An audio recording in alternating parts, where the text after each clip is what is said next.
second. Look at what's happening today in the Nifty and the banking index, right? I just want to show you guys what's happening with these two things. Basically, what's happening is Bank Nifty is gone up around 692 points, and your 663 points. It's at 39,300, and your Sensex is at 61,290. 61,290 पे आ गया Sensex, so it is mind-blowingly, incredibly weird. Because it's a bit too much in my opinion, but again, who are we to tell anything? If you look at everything else that's happening today, SBI also went up slightly a bit. Nykaa is coming out. Finally, Nykaa got approval for its IPO, so Nykaa is also coming out with their IPO. Now let's do some quick stock analysis. Okay, so today we're going to do a small presentation on the top 5 real estate stocks that are there that I feel are very good for a very long period of time. Now before I begin, I want you guys all to like, share and subscribe this channel, especially subscribe, because I like when people like it and subscribe. Okay, now let's begin. There's a massive delay in the thing. So today we're going to do a massive review of real estate stocks. I'm going to show you 5 real estate stocks that if you are bullish on real estate, you should have this. Some of them are fundamentally really strong and very good for a very long term period of time hold also. Okay, now just look at this. First of all, we need to understand if the real estate market is going up, why is it going up? What are the reasons why the real estate market would actually go up, right? Now, one of the thing is rising income and funding boom. So what has happened in the recent past is you've seen that a lot of people are getting funded in today's economy. A lot of startups are getting funded. Now, when startups get funded, their employees get very high pay because everyone has a lot of money to start paying people and actually hire the best talent in the market out there. So that is also happening. Now, apart from that, if you think about what else is there, low lending rates and low stamp duty. What is low lending rates and low stamp duty? Basically, the stamp duty and lending rates is so low. Basically, to buy a house right now, it is very cheap. So obviously, a lot of people will go buy a house. Then affordable housing has been boosted by the government, that if you buy affordable housing houses, you get some tax benefits also. So again, number 2 done, right? Then we have tax incentives, we have RERA, and last month Berkshire Hathaway invested heavily in the Indian real estate. So yes, when there's low lending rates and there is low stamp duty, not only the real estate sector but also the banking sector is going to be boosted by this. Now, if you deep dive into the entire info, right, if you want to see how a real estate market works, if you look at the real estate market, right, there was a consolidation between 2012 and 2019. Between 2012 and 2019, nothing was happening in the industry at all. The number of developers in the major cities literally went to half. Why? Because the entire crash had happened at 2008, 2009, and the entire real estate market was down, and there was a consolidation where a lot of people couldn't survive or just getting swiped out of the market, right? Then we had liquidity crunch also. Liquidity crunch is basically when there's no liquidity in the market. Today, if you see, there's massive amount of liquidity in the market, and that is why the real estate sector usually goes up. Now, look at this. I'm going to show you what are the times when there were slowdowns and what are the times there were booms in the real estate market, or boom times as you call it, right? Now in 1993, there was a boom time. Why? Because the NRI norms got changed and non-resident Indians could do investment in India in 1992. This was a new thing where a lot of NRIs could come and buy houses in India. So automatically housing boom, foreign income started coming into India at that point, right? Then if you look at 1995, emerging market crisis happened. So the real estate market went down. 2002 monetary easing happened by US Fed. Again, a lot of liquidity in the market. Everything went up again. Why? Because at that 2002, they'd just come out of the dot-com bubble crash. So that is why everything had gone up again significantly. 2016, again, it went down because of a lot of other issues. 2009, again, it went up. Why? Because more liquidity was pumped into the market because the stimulus by US came out at that time. 2008 was the housing crisis. That also became an issue. Then finally 2012, we are in this boom time where we expect all these stocks to do really well in the future. So now, did you understand that real estate sector is heavily dependent on the liquidity in the market? If there's a lot of liquidity in the market, like right now, real estate sector does really well, or else real estate sector won't do really well. Very simple logic, right? Now, the key risks are economic slowdown. Economic slowdown is equal to low liquidity in the market. Any sharp rise in interest rate will again remove the affordability. Why? Because if interest rate is at 9% tomorrow to get a loan, then not many people will go buy a house. Again, another big issue, right? Now, if you look at another thing, right? I'm going to show you some affordability stats. Now, what is affordability stats? If you look at early 1990s, how affordable was a house, whether it's going up and it's going down. So basically in government eases norms, this I showed you, right? Basically in that graph, I'm showing you below how the affordability of house started improving and improving. But now if you see over time, the if you try to buy a house, it's slightly difficult in the last few years, but today if you see, it is slightly easy because there's too much liquidity in the market, and too much liquidity in the market basically pushes you to go buy a house, because as soon as you get a lot of money in your bank account, you want to go buy a house. Don't worry, I'll put all of these, I'll share this presentation with you at the end of the session. Okay, now a lot of guys I saw in the chat were predicting a few things, right? A lot of people in the chat were predicting a few things. They were saying Prestige will be one of the stocks, or something else will be one of the stocks, etc., etc. A lot of people predicted a lot of things, but today I'm not going to talk about the generic Shobha, Prestige, Lodha and all that. I'll tell you why I'm not going to talk about them, because those stocks, Shobha, Prestige, Lodha, they are not very good when it comes to infrastructure. Now, whenever I say real estate, why do you guys think it's only housing? Right? Whenever I say real estate, everyone says, see, DLF, Godrej Properties, Oberoi, Lodha, Shobha are amazing. All of them are amazing, but their fundamentals are really, really, really terrible. Right? They have horrible fundamentals, all of them. Why? Because they're heavily dependent on cash flow, they're heavily dependent on loans and debt. So all these things obviously create an issue. So I'm not going to show the traditional Prestige, Oberoi, etc. I'm going to show you real estate in a different way. The first stock, whenever there's a real estate sector boom, Astral pipes will automatically do well, okay, which are water tanks, infrastructure, pipes and fitting and adhesives. So I'm going to take a different take to real estate. I'm not going to sit with the traditional Prestige, Oberoi builders. I'm going to say builders karne do jo karna hai, but if we are going to do really well, we need to look at from other point of view, okay. So this is one first company where the CPVC pipes in India, they're basically the first ones to start. They have a massive competitive advantage. They also have a very strong, they also have a very strong lineup with respect to their fundamentals. The fundamentals are beautiful. They also have 3 manufacturing units in US, UK and in India. And basically their supply chain is very, very, very strong. Okay. And they have 6 manufacturing plants in pipeline. Now, that's what I said, guys, you need to start thinking differently. Every time I say real estate is not equal to go buy a building or go buy a house. I've told you this many, many times in the past, right? Real estate is not go buy a building, go buy a house. Real estate is completely different. And this is what I believe when you say real estate, I look at all the raw materials that are associated with real estate also. Right? And if you look at the piping industry, obviously it's a growing sector. It's growing at 10 to 12%. CPVC is growing at much faster to 20 to 21%, but the normal industry, piping industry is at 10 to 12%. Basically 35% of the market is organized and unorganized, and 65% of the sector is organized. So again, that is very important for us, because organized matlab there are traditional players. Unorganized means these are local players which have no proper infrastructure. Now, these guys also have a nice revenue mix, increased revenue mix towards CPVC 15% and then to 10% from 14 to 15% in 2019. And they have other piping products also, which is UPVC, which again they have the lion's share in the market, means they have the highest shares in the market. And other players that are there in this space are Prince Pipes and Apollo Pipes. Both are good, right? I would say Astral, I would take Astral first, I would take Apollo second, and I would take Prince Pipe third. This is what I would take. 3 things. Next. Okay. Then we have, look at some of the products. Again, I'm not going to go deep into this because they have different type of products under drainage system, agricultural system and plumbing system. So anything that is required with respect to houses, they have it. Water tanks, they have it. Ancillary support, they have it. Cable protection, they have it. So whenever there's a real estate boom, and real estate again is not only your Godrej and Prestige, these are raw materials. So I'm going to talk about a piping company. I'm going to talk about a cement company. So I'm going to show you all of the things that are involved in a real estate infrastructure boom. Right? If you look at the massive revenue that's come out of this company, 76% comes from pipes, which is good because they make a lot of money from pipes, and 24% comes from adhesives.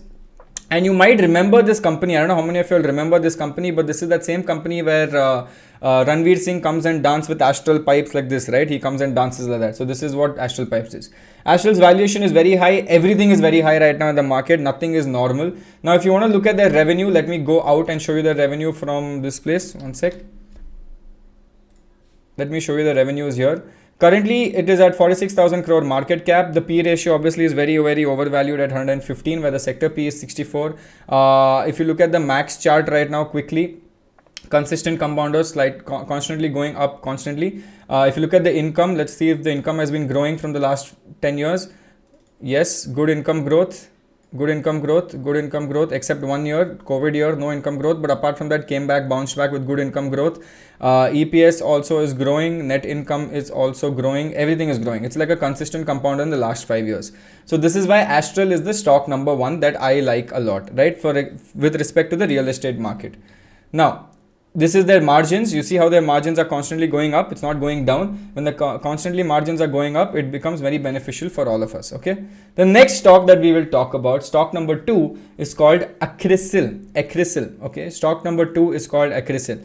Now, if you look at Acrisil, right, what does Acrisil do? So Acrisil is basically in the manufacturing of quartz sink. Okay, the quartz sink, kitchen sink jo hota hai na, whenever there's a massive amount of real estate happening when that houses, most of them do kitchen sinks. You need kitchen sinks, very important. So all these are materials that are there in building a house. Yes, you're right, Finance with Bora, right? So again, pioneer in composite quartz sink. They have strong distribution network, good branding, huge product range. A lot of my friends who are in the building segment have also recommended this company and said just buy it for a very long period of time. The management is also very careful in selecting their builders to give this money to, because most of them don't have cash at all. So they only select builders that are smart, and sales through dealers account for 80% of their domestic top line. So they actually sell through dealers, they don't sell directly. Right, very good research has been done by Ishmohit on Acrisil. You're right. Now, if you look at the product-wise revenue, 73% come from quartz sink, steel sink 16%, and 11% from other appliances. And if you look at the business model, they're into these three things. They have, in the bath segment, they have a company called Sternhagen. In kitchen appliance, they have something called Carysil, okay, Caryisil. And if you look at kitchen sink, they have quartz sink, which is 74% of the revenue that comes from quartz sink itself. And this is how their segments are divided, right? Just to give you guys an understanding of how it works. This is only for information, nothing else. This is only for your information on how everything works. Now, look at how this looks like. They basically have kitchen appliances on the side, 9% top line, not very important. We look at the 89% top line, which is here. And out of that, domestic is 100% sales through their in-house brand. 74% comes from here. And they have different types of stuff. So I'm going to share this presentation. You go through it in your own sweet time. And this is their brand, the third brand, which is in the bath segment. Now they have two major clients, okay, which they've recently acquired. One is called Grohe, okay, which is a very big dominant player when it comes to bathroom solutions and kitchen fittings. And the second one is called IKEA, which a lot of you guys have heard of. The second one is called IKEA. Now again, IKEA in FY21, they entered into a strategic partnership to supply quartz sink. And it is a completely new line of sinks for Acrisil, right? Now IKEA is just switching supplier with this order. Acrisil will be supplying to their retail stores in Europe, Russia, and Eastern markets, not Western, Eastern markets. Yeah. Now let's look at their revenues also quickly. Look at their chart. Not a consistent compounder, but a massive compounder right now. Why? Because the real estate sector is booming. If the real estate sector isn't booming, this won't do really well over a period of time. So please keep that in mind, right? If you look at their overview, they're a small cap company at 2000 crores. They have P ratio of 51. So it's actually lower than the sector P right now. And if you look at their financials, I'm pretty sure it should not be very, very good. Okay, 127, 175, 183. 2001, 253, 280. It's actually slightly low. The growth rate is very low compared to small cap companies. It should be slightly higher for small cap companies with aggressive growth. But their EPS is growing constantly in the last 5 years. So this is again considered a good sign. Yeah. So this was stock number 2. Can you guys guess what stock number 3? Which is a part of the building equipment. Okay. Obviously, I'm not going to come and tell you a builder, but tell me something else. A cement company called JK Cements. Now, most of you guys might have heard this company called JK Cements. It's not something new in your domain. So JK Cements, again, let's look at this. Why is it showing a huge upside? Why is JK Cement considered good, right? Now, basically what is happening is JK Cement is getting a lot of market share in the entire ecosystem. They have 70% volumes has gone up year on year in Q1 FY22, and this has led in 40% capacity expansion. So they've expanded their thing more in the last few years. Now it is expected to continue like this for the next 4 to 5 years, as the company is now setting up a new 4 million ton plant, again a greenfield plant, which is going to be ready in Q1 FY24 in central India. Now this plant should basically improve the regional mix in north and south of India. So this is again considered very, very interesting. Yeah. Nice. Okay. Next. Now, what is the X factor about the changing prices of cement industry and how JK will benefit? Okay, now basically JK can deliver above industry average. So the industry is growing at a smaller rate, but JK is coming at around 12% industry average, and it's continuing to expand in this place called North India. So it is expanding in North India. Now, if you look at on the right, the cement prices are there, which is west, east, north, and south, and central. There are different type of cement prices that are there, and these are the average prices, and you'll see how they're trending. You'll see how expensive it is in the south, whereas in the north it is slightly cheaper, but in the east it is extremely cheap. Now, what is happening with JK Cement is that they're growing in the north and in central India. Okay, so they're growing in north and in central India, and their new plant which is coming up in North India will help them take more meet all the demand that is there. They'll have enough supply, and they'll have enough demand, enough supply to deliver to all the North Indian people, and over there whatever projects that are there, they can actually play a pricing game and start beating the industry leader there as well. Now, industry leaders here are Ultratech Cement, Ambuja Cement, Sri Cements. These are all industry leaders that are there in the market, and these guys are all fighting against the industry leaders, right? Now, what they're planning to do is they're planning to reduce the share of South India in their volume mix and strengthen their north and central region, right? So this is what they're trying to do, because they're predominantly heavy on north. So in cement industry, one of the biggest costs that they have, right, is transportation cost. Taking my cement from one place to another and giving it somewhere else is very expensive, because so much fuel, manpower, everything is required when it comes to delivery. That's why if you look at the cement industry, right, distribution becomes very important. Again, these are some of the products that they have. They have white cement, gray cement, and value added products. Now let's look at their, let me show you from this itself. You see how the net sales has gone up, their EBITDA has gone up, their earnings per share has gone up, and their profit after tax in the last 5 years have consistently gone up. Their net worth has gone up, their BVPS, which is book value per share, has gone up, free cash flow has gone up, and their EBITDA per ton is also increasing. So you see how consistently, slowly, their entire thing is going up. Right, Ambuja and Ultratech are very strong competitors, but this can take a small chunk of their market share, is what I believe in the future. Right, now let's come to stock number 4. Okay, this feels like KBC. Stock number 4, Krupaya next slide par jaye. Okay, now stock number 4 is, I mean, one of the most consistent compounders in India right now, which is Asian Paints, which is there. It is like very big with respect to market cap. It is a very strong compounder, and it will be there for a very long period of time. It will be there even when my kids are old, right? Now, basically, Asian Paints is extremely important when it comes to this. Their company has 26 paint manufacturing plants in 15 different countries, serving customers over 60 countries globally. So they're not only in India, but they're also in many different parts of the world.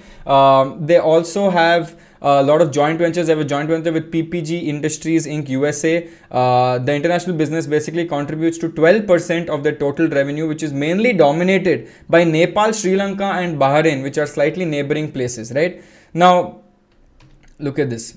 Let's look at some highlights of this company. Okay, let's look at the highlights of this company. If you had to take a play on paints, and if you feel that, you know what, Shashank, I want to invest in one paint company, then I would say this is the best. Compared to Berger and Indigo, I would say Asian Paints is much better than those two. This will perform and this will win over a long period of time. The others will not win. Okay, 1 second.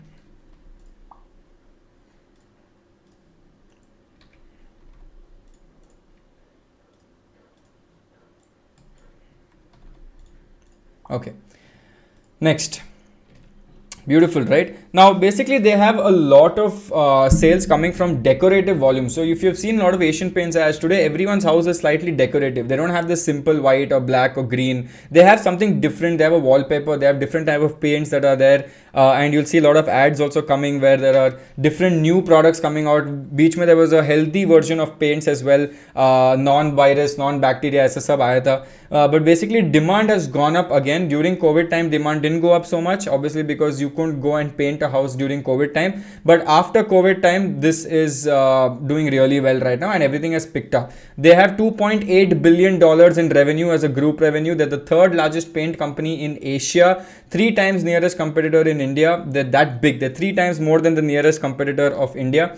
And then the 9th largest. They're operating in 15 countries. It is very good. Okay. If you look at the key business highlights, they have decorative business. They're also gaining a lot of market share. They're already so big. And by the way, did you know this? That oil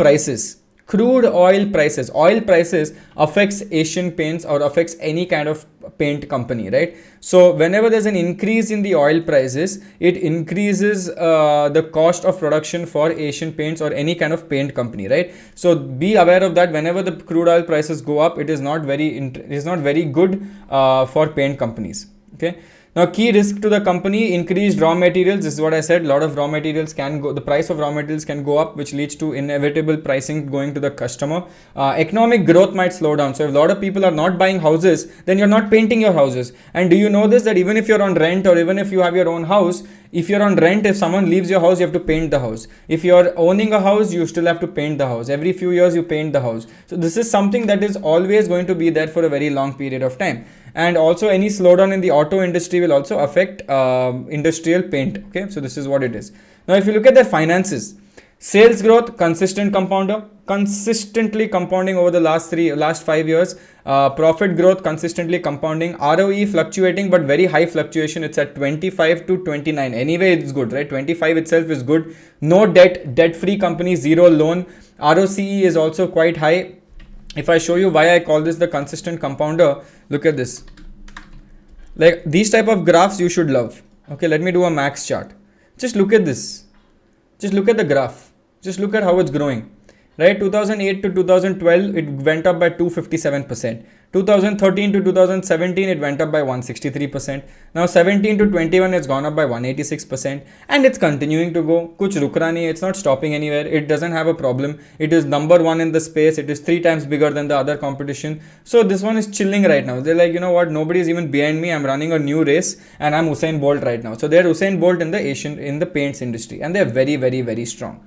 Now, the fifth stock that I'm going to talk about, slightly out of the universe, right? It is called HG Infra. Okay, slightly risky this is, but this is also considered good. I'm telling you why I feel it is slightly good is because they're doing really well. Now this is called HG Infra Engineering Private Limited. Okay, and they're contractors. They do a lot of procurement, EPC, which is engineering, procurement and construction, maintenance of roads, bridges, flyovers, basically contract work. Now for these type of companies, the most important thing for these kind of companies is what, how many orders do I win? It's called order book. So how many orders am I winning and how many orders can I fulfill? That is what order book does, right? Now basically their core focus is on EPC and they're focusing on that a lot. They're also diversifying into different infrastructure sectors like track laying, water infra, airports, and by also maintaining financial discipline. Finance is very difficult to do in such a business. Why? Because you need a lot of money upfront and you're dealing with people who might not give you a lot of money. So what they're trying to do is they're trying to explore their opportunities to go into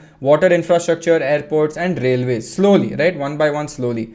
Now, recent project deals that they've got. So basically they've got a bidding opportunity, order inflow. They're expecting an order inflow of 50 to 60 billion rupees for FY22. Okay, that is something that's coming up. They've also recently bidded for an 80 billion rupees project in Punjab, HP and UP.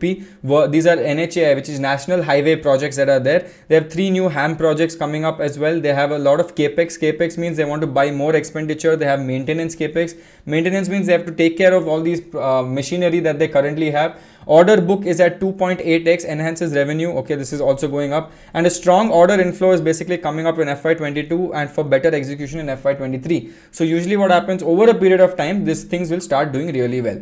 Now if you look at how they operate or if you look at how they work, this is how they have 3 different phases, right? First, they were subcontractor with major experience in one state. Then they became a prime contractor with NHAI, and now they're becoming a leading road developer with a pan-India presence. And this has happened from 2008 to 2021. So, पैसा बनाने के लिए भी time लगता है, right? It is a very, very big, slow process. It takes time. It's not something that can happen in one day. Look at their order book, how it's gone up. Their order book has literally gone up a lot. This is very interesting order book. Look at their revenue has gone up consistently. If you want to look at their stock, let's check their stock graph. Max chart. This year they've gone up. Last year they went up. 19 to 20 they were down. Again 18 to 19 they were up, and this was they were down. So they were up and down, but every time there's a massive boost when it comes to the real estate sector, they will start doing really well. And now that obviously they've gone up this 1 year, they've gone up. Everything's gone up a lot. So everyone's made money in this last 1 year. Everyone's at least doubled their wealth in their last 1 year, right? And if you look at their financials, let's see if the financials are reflecting that. Consistent growth is there in the last 4 years. Yes, last 5 years, good growth. EPS is going up and down slightly, little bit, but good growth in the EPS also. And the main thing to look at in this company would be the liabilities, which are total long-term debt. They have a total debt of around 557 crores, which is slightly high. So this is very cyclical when it comes to the industry. Industry is cyclical itself. So that is something we would have to keep an eye out. Okay. Again, kudos to Debjani for making such a nice presentation and doing a lot of research on everything respect to real estate. Okay. Let me just come back.